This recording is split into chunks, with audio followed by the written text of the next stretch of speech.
Yan, good morning. So, ganito ang exercise dito tuwing umaga sa Osaka, Japan, 'di ba? Ano talaga, feel na feel mo talaga yung movement, 'di ba? Slow 'yan pero mataas makaburn ng calories 'yan. 'Di ba ganun pag nagji-gym tayo sa sa mga machine na gym equipment, the more na mas mabagal yung galaw mo. For example, nagbe-bench press ka, 'di ba? The more na mas mabagal, mas malakas yung tama. So parang ganun ko siya na nafe-feel itong moves nila sa pag-exercise. Dito sila sa tapat ng hotel nag-exercise sa Dotonbori. Ayun oh. Yun mo naman. Smooth na smooth yung galaw. 'Di ba? Ewan ko lang kung hindi ka pagpawisan yan. Ayun oh. Tsaka makakasabay ka kasi slow mo lang siya. Hindi kasi katulad ng Zumba natin, di ba? Minsan hindi ka makakasabay kasi mabilis yung rhythm ng tugtog tapos mabilis yung yung pitik ng sayaw. Tsaka grabe, ang lamig talaga dito. Umagang umaga, no? Oras dito, 6:45. So diyan, alas 6 pa lang. 5:45 to be exact.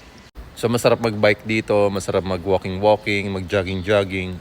Kasi parang hindi nakakapagod, ang lamig eh. Ayun, yung mga kapitbahay natin. Kapitbahay, hello. Ganito talaga dapat suotan mo para hindi ka lamigin. Ayan, dito sila nag-exercise sa harap ng hotel.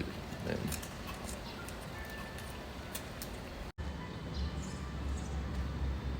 Yun ang ganda Andun yung buffet Diyan tayo nag-breakfast kanina. So yung room natin dyan sa may second floor.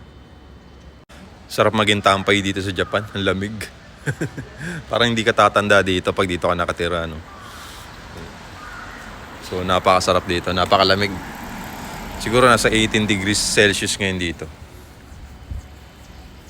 Siya nga pala, no? Sa mga nagtatanong sa atin, sa nag-inquire sa atin tungkol sa rent-own condo.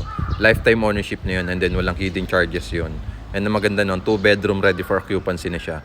So meron naman tayong studio sa Cubao EDSA or sa Mandaluyong EDSA. Meron tayong 2-bedroom and 3-bedroom sa Ortigas Extension Pasig. So kung naghahanap kayo ng affordable investment na rent-own condo, talagang wala kang down payment na ilalabas, all you need to do is reservation fee and then processing ng papers, kami nang bahala, and then wait ka na lang for 30 to 90 days process ng move-in mo.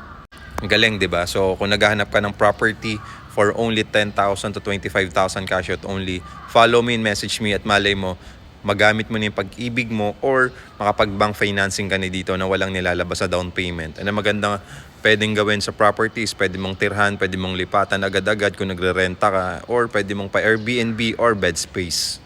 So kung interested ka, just follow me and message me. And huwag ka na mag-atubili na i-follow ako sa aking Facebook account. Puntahan mo yung profile ko, Byron Dinopol. Puntahan mo itong account ko dito sa TikTok at mag-browse ka ng mga videos na pwedeng makatulong sa pagbili mo ng property. So maraming salamat and God bless.